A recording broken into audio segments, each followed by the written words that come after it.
Je m'appelle Lorraine Messeka, je suis conférencière et j'ai aussi, depuis peu, le grand honneur d'être la vice-présidente du campus Louis Braille avec Stéphane Gaillard, et j'en suis très heureuse. Donc j'ai rencontré Thibaut il y a quelques mois, un peu plus de quelques mois maintenant, alors que je voulais lui présenter un de mes projets. Et une chose en entraînant une autre, au fil des discussions, Thibaut m'a proposé donc d'être la vice-présidente de ce campus, et j'ai été très heureuse d'accepter. Mais quand il m'a proposé, je me suis dit, c'est marrant, il me propose à moi qui débarque complètement dans le monde de la déficience visuelle. Et effectivement, je débarque un peu dans ce monde et je découvre au fur et à mesure. Il y a 2 ans et demi, alors que je me rendais au volant de ma voiture à l'hôpital pour voir mon ophtalmo, celui-ci m'annonce que la rétinopathie auto-immune qui attaque ma rétine depuis 1 an, donc on me l'a diagnostiqué en 2021, et en 2022, cet ophtalmo que j'allais voir me dit que les traitements qui ont été mis en place sont vains et que je serai aveugle dans les 2 à 3 ans qui arrivent. Je vous laisse imaginer, puisque c'est il y a 2 ans et demi, il me reste un tout petit champ visuel et une acuité pas top, qui ne me permet pas de lire mes notes. Et donc voilà, qu'est-ce que je fais après avoir reçu cette information? Je vais devenir aveugle. Je rentre chez moi, je vous rassure, la première chose que j'ai faite, c'est de garer définitivement ma voiture au garage et de ne plus jamais la conduire. Et puis derrière, j'ai entendu laisser monter et essayer d'accueillir cette espèce de peur rampante et abyssale qui est venue m'habiter, cette peur du noir. En vérité, j'ai découvert, en perdant la vue au fur et à mesure de ces 4 dernières années, que c'est pas vraiment une peur du noir, puisque en vérité, si vous me demandez ce que je vois ici, c'est pas que je vois noir, c'est juste que je ne vois pas. C'est comme si je vous demandais à vous, qu'est-ce que vous voyez derrière votre tête? Vous me répondriez juste, je ne vois rien. Il n'y a pas d'information qui arrive au cerveau. Mais je me suis demandé pourquoi est-ce que j'avais si peur. Je vous dis ça parce que il se trouve que vous vous dites, mais oui, mais Lorraine, c'est normal d'avoir si peur de perdre la vue. Ça paraît une peur complètement légitime. Mais mon parcours est un peu particulier puisque à 25 ans, je pensais avoir eu encore plus peur, puisqu'à 25 ans, alors que rien ne me prédestinait à cela, suite à une sombre erreur de diagnostic, j'ai reçu 2 transplantations cardiaques et 1 transplantation rénale en 13 mois. Donc je me suis demandé, mais Lorraine, cette fois-ci, tu n'es pas en train de mourir, tu ne souffres pas, comme ça a été le cas lors de tes 2 greffes de cœur et ta greffe de rein. Pourquoi est-ce que tu as si peur? Alors j'ai commencé à faire un peu des petites recherches pour essayer de comprendre d'où venait cette peur abyssale du noir, enfin en tout cas de ne pas voir. Et j'ai découvert beaucoup de choses. J'ai découvert effectivement que cette peur était liée à la perte d'autonomie, à l'inconnu. C'est la couleur du deuil, de la tristesse, c'est un peu la couleur de tous les récits, tous les mythes de fantômes et de récits maléfiques qui nous sont racontés. Et c'est aussi la peur du néant, un peu, de se retrouver face à son inconscient, à ses pensées les plus sombres. Bref, je me suis rendu compte qu'il y avait de quoi avoir peur. Mais en vérité, la seule peur qui tienne dans toutes ces peurs, c'est la peur peut-être de l'homme primitif qui avait peur de se faire dévorer si effectivement il ne voyait pas. À part cette peur-là, toutes les autres peurs que j'ai trouvées en faisant des recherches, je me suis rendu compte que c'était des constructions sociales. Donc, accompagnée évidemment de quelqu'un, j'ai essayé de déconstruire ces peurs une à une pour essayer de me calmer et puis de pouvoir rester celle que je suis, rester heureuse, rester joyeuse, rester surtout autonome pour continuer à pouvoir avoir accès à la culture, au divertissement, etc. J'ai continué un petit peu mes recherches pour essayer de me tenir au courant de ce qui existait, du coup, quel était le monde un peu de la déficience visuelle. Et j'ai découvert des chiffres, peut-être que vous les connaissez, mais moi je les ai lus il n'y a pas si longtemps que ça, donc je vous les partage.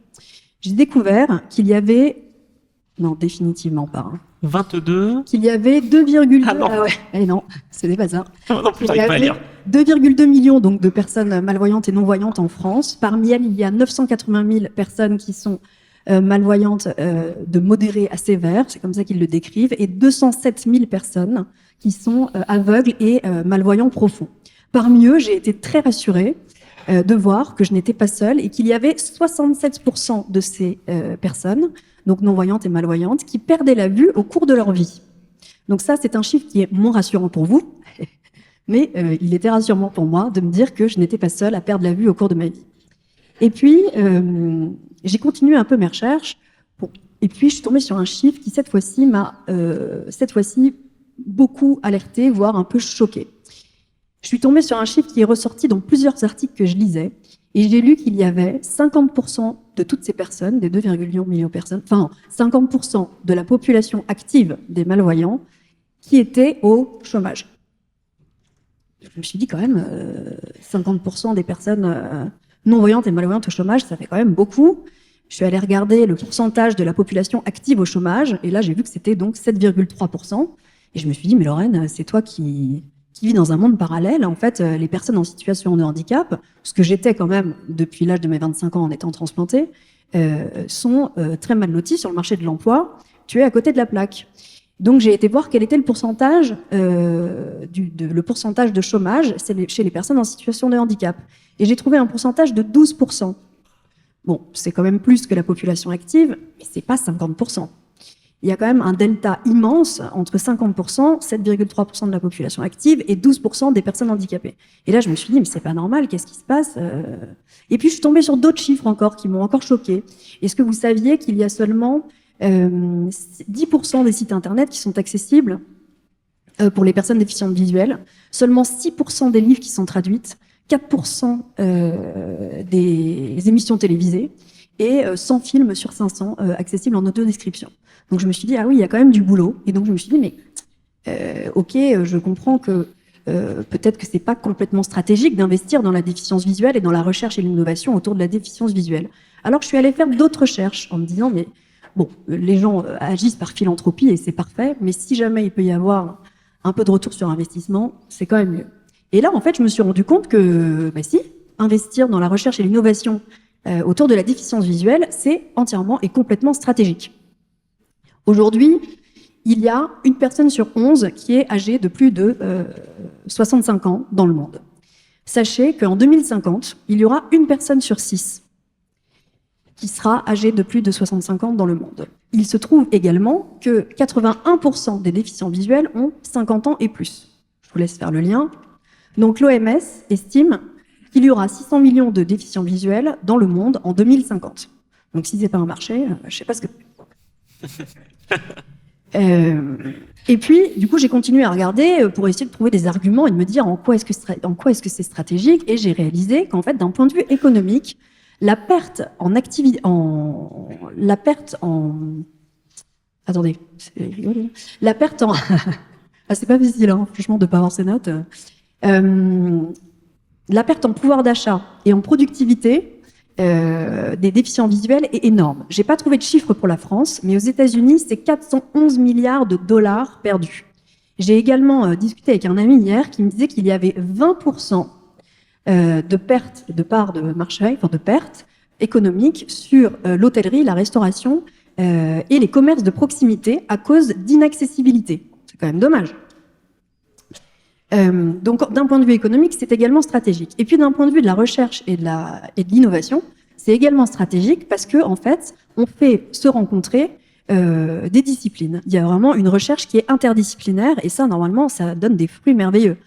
Ça veut dire qu'on va pouvoir mélanger, se faire rencontrer l'intelligence artificielle, la technologie, l'ingénierie, la médecine. Et ça, normalement, ça devrait être incroyable. Donc, en fait, stratégiquement parlant, aujourd'hui, il est important, nécessaire, d'investir dans la recherche et l'innovation autour des troubles visuels. Non seulement parce que ça favorise l'équité sociale et que ça répond à des besoins sociétaux critiques, mais également parce que ça favorise la croissance économique, parce que ça favorise l'émergence de nouvelles technologies et d'innovations, et parce que ça vient renforcer l'inclusion et l'équité sociale des personnes déficientes visuelles. Donc je suis très heureuse de faire partie et d'être vice-présidente du campus Louis Braille, qui vient répondre exactement aux enjeux que je viens de vous évoquer.